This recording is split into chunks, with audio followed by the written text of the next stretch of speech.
I mean, what brought you here? How do you think about innovation generally? Okay, well, innovation is, for what we're trying to do, mainly collaborative, and we're interested, or my organization called FOAM is interested in this horizontal connecting of things that are usually not connectable or thought as unconnectable. The reason why I came here was to see how much of that was living in this innovation community. What I saw, that there is a lot of interest in it, but a lot of the innovation is still happening quite vertically. Vertically, like in silos. Yeah. So just summarize the main thing you learned from these discussions, would you say? Well, this was one of them. That even though there is interest, the silos are still there. Another thing is that even though clusters have existed for 2 centuries, there is still stuff that we don't really know how it works, which is good because I couldn't quite figure it out myself. In terms of talent, it was interesting to see how the people from corporations think that the relationship between education and that happens formally and education that happens in corporations, where people from universities still think that most of the education should happen within the institutions, the educational institutions.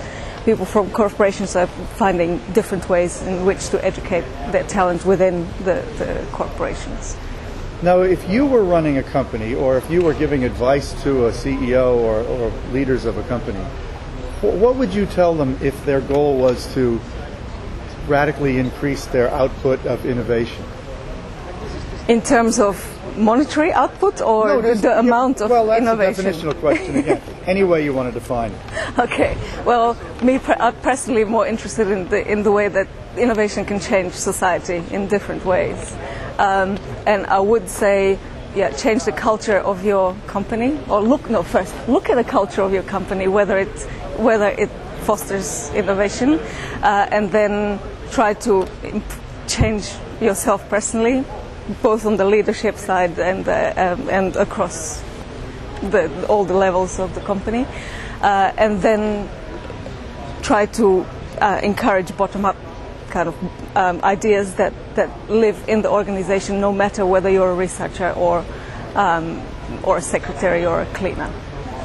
If you bring those people and bring them together in ways, or have methods in which people can non-hierarchically find different serendipitous ways to interact with each other. That's good. If you were to tell, you said change yourself for the leader. How should leaders change themselves? Starting from looking at personally whether you really